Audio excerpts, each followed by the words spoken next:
Hey, what's up, guys? We here at the airport. I just come down here to look at some airplane. All right, I just come here to look at some nice airplane.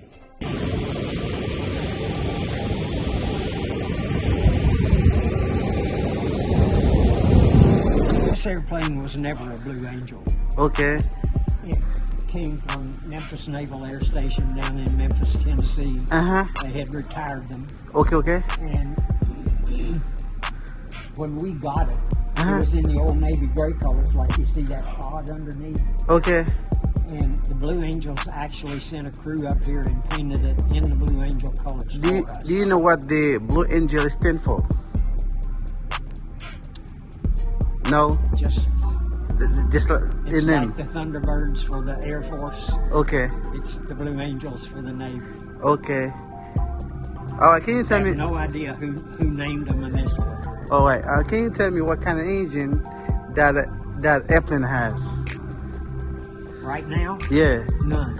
It doesn't have any No engine. Okay. One of the things the military does when they loan something to you, they take the engines out to make sure you're not going to be able to fly it. Okay.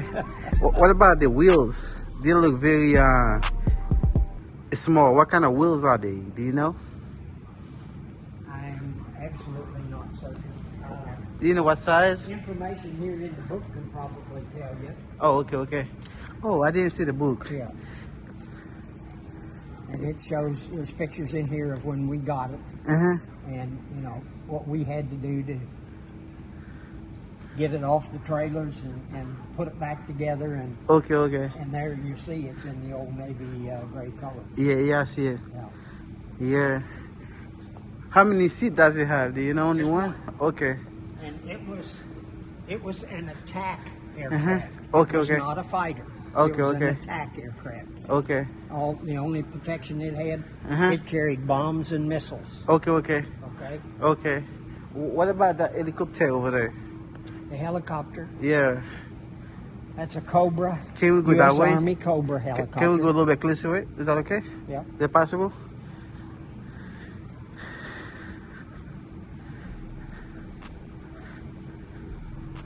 That's Vietnam era aircraft. Okay. And it had the Gatling gun in the front, rockets and missiles. Okay. The aircraft that has replaced that is the Apache aircraft. Apache, okay. That the Army's now using. Okay. Much larger, much more sophisticated. Okay. You know. Wow. So how many people can fit? You had the weapons operator sat in the front seat. Okay. And the pilot sat in the back seat. How many pilots? Just one. Only one pilot. One okay. pilot. So altogether it's two people. Yes. Totally Okay. two people. Okay. Yeah. What about that one right here? Wow, you have a lot of airplane in here. That's Well, there's another whole hangar of airplanes also. Okay. Whoa, I like that one right here. F-4 Phantom, also Vietnam era aircraft. Okay. So OH-58 Kiowa, you can get in it. Okay. You can also get in the Cessna 150 here. Okay. Okay. Can you tell me about that one over there? Is that okay? The helicopter? Yeah. That came from the Army National Guard over in Frankfurt. Okay. Used primarily to haul people. Okay. Pilot and the co-pilot in the front seats. And then passengers in the back. You back Okay. Okay. Built by the Bell Helicopter Corporation. And there's lots and lots of Bell helicopters still flying of this same model, but in a civilian type rather than the Army. But the Army still has them also. Okay. Yeah, that is a nice helicopter. Very nice. Now, what kind of engine does it have? Do you know? It's a turbine engine. Turbine engine. Yes. What do you mean by turbine engine? It's got a propeller, and yet it's got a jet. Jet. Okay. Yeah, it's what they call a prop jet. You see, I see something over there. The picture. Is that what the inside look like? That's the inside. That's the cockpit of a Boeing 777 airliner. Okay. Wow, that is very beautiful. Yeah. Very nice. really nice. Can you tell me a little bit more about that picture right here? I've never flown airliners, so I can't tell you much about it. Okay. Actually, you have something in the United States, cash, gold, 1790. What that mean? U.S. Coast Guard. Okay. Okay. Okay. You've got the branches of service: Army, Navy, Air Force, Marines, and Coast Guard. Okay. Okay. Being enshrined, get a bottle of bourbon signed by the master distiller from a different distillery each year. Okay. You go to a different distillery. Okay. I love bourbon. Do you? Yeah, I love bourbon. Good stuff, ain't it? Yeah, good stuff, yeah. Wow. Wow, look at them. Those are small ones, eh? Those are very small. That's the engine that would have been used on a Boeing 747. That one up there. Okay. Wow. Do you have anything special here you want to tell me about? Well, you can look at this airplane right here. Okay. That's what it looked like when we got it. Okay. It came from a hangar over in West Virginia. The guy had passed away and his wife gave us the airplane. Okay. A family of about 4 different guys spent about 6 years turning it from that into what you see sitting here now. Okay. Wow. Yeah. That is very beautiful. Yes. So I see you have Kentucky in all of them. Do you have anything come from out of the state? Like come from Texas, Florida. You know what I mean? Everything you have, I see Kentucky. Not really. Most everything is Kentucky. Kentucky, yeah. This airplane right here belonged to a school teacher from down in Jackson, Kentucky. Jackson, Kentucky, okay. And her husband built this airplane for her. It's a home built also. Okay. What about that one? World War II items. Okay. That's called an L4 Grasshopper. Okay. And, 65 horsepower engine. She'd fly about 75 to 80 miles an hour. Okay. And it was used as an observation plane. Wow. So how much something like this worth now? Today? Yeah, today. Back then it cost probably $800 because this was back during World War II. Today, if you find one that's in decent shape, they're about $35,000. 35K, okay. Do you know how fast can they go? About 75 to 80 miles an hour. Okay. Yeah. I see you have a lot of engines in here. What kind of engine they are? Pratt & Whitney's. Yeah. Is this one. Wright Engine Company is that one. Okay. This is a Pratt & Whitney also. Okay. And that one is the largest reciprocal engine ever built for airplanes. Okay. Whoa, that's a big engine. It is a big engine. Yeah. That has to go to a big airplane too. Yes, most certainly. There is no way you're going to fit that. There's a type of airplane they used it on. Oh, yeah? One of them. Yeah, that's a big one. That's a very big one. Yeah. What about that little guy over there? That is called a link trainer.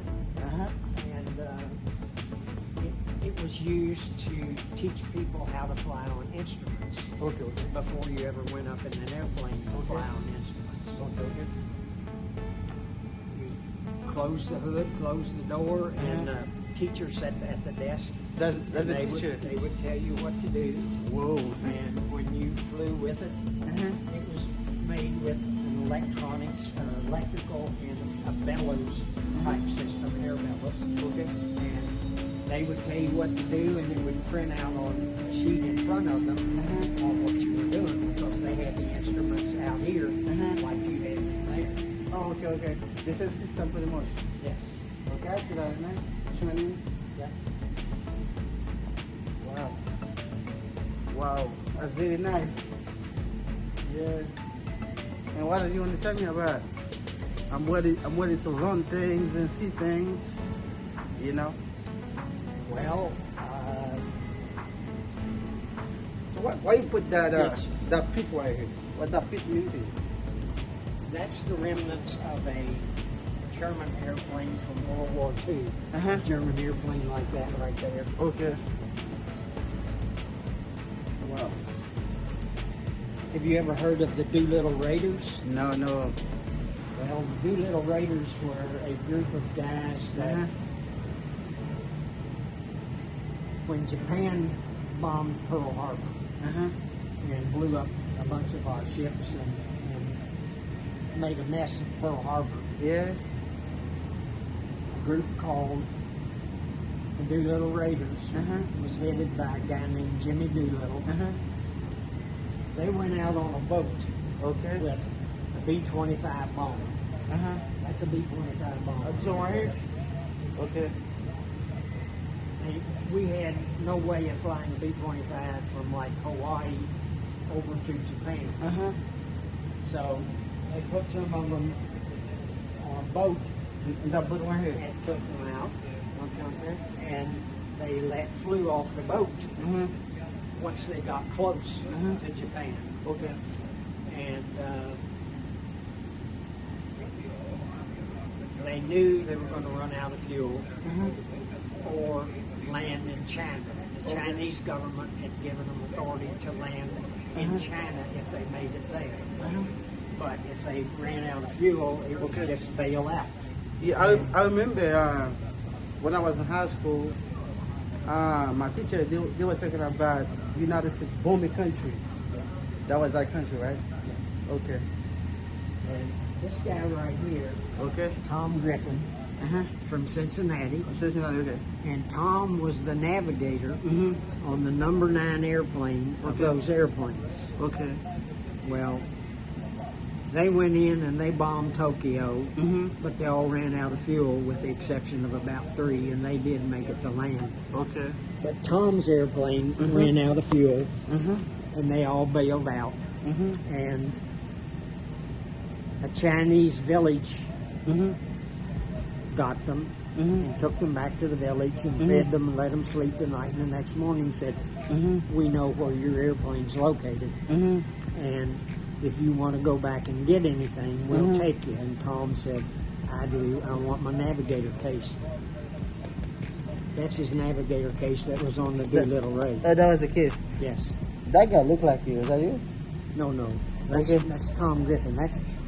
That's this guy as he was 90 years old. Oh. Wow. When he passed away, do you know? He passed away about 6 years ago. Okay. The Yeah. last living Doolittle Raider was that guy right there, Dick Cole. The call, okay. He was Doolittle's co-pilot, Uh-huh. and Dick passed away at age 103. Ooh. Yeah, He lived for a long time. yes, he did. Yeah, he lived for a long time. And this is all memorabilia about the Doolittle Raiders. Okay. Yeah. Wow. Man, that's a very beautiful museum. When we opened the museum, Uh-huh. the Doolittle Raiders had an annual reunion, Uh-huh. and they, in 1995, Uh-huh. they had their annual reunion here at the museum, Okay. and that's a picture of all of them. Hold on, okay. Yeah. Wow. Very nice. Who is that guy right here? George. George Larkin, Yeah. he was one of them. Okay, he was Yeah. on. Yeah. That's very nice, man. What else you want to tell me? I'm ready. And this eagle was stuffed before it was illegal to stuff eagles, Okay. and it actually sat in the office of a professor at the University of Kentucky Okay. until he retired. Wow. And when he retired, Uh-huh. it found its home here. Okay. He donated it to us. Okay. Okay? Is that real? It's a real bird. 100%? Yes. Okay. Oh, yeah. That's a beautiful bird. Yeah. Yeah. Big birds. It is big. Yeah. Yeah. We have 2 hangars. Uh-huh. Our first hangar is primarily military. Uh-huh. Everything military is on loan to us. Okay. Army is on loan from a group in Michigan called TACOM. Okay. Navy and Marines is on loan from the Naval Museum in Pensacola, Florida. Okay. Air Force is on loan from the Air Force Museum at Wright-Patterson Air Force Base in Dayton, Ohio. Okay. Most everything military had to go to a base, take it apart, haul it in here on trucks, and hopefully put it back together the way it was supposed to be. Okay. With the exception of one airplane. And that's our F-14 Tomcat sitting back there. Oh, the one over there? Yeah, the big gray one. Okay, okay. It came from Oceana Naval Air Station, Virginia. Okay. It was a squadron commander's airplane. Okay. And when it was their last F-14. Okay, okay. And when Pensacola called the squadron commander and said, your airplane's going to a museum in Kentucky, he said, I'm flying it there, it's not going on trucks. Okay, okay. And so they actually flew it in. Yeah, I'm driving Chevy with a 22. My bitch is 22. We got it, we poppin', we got a nigga.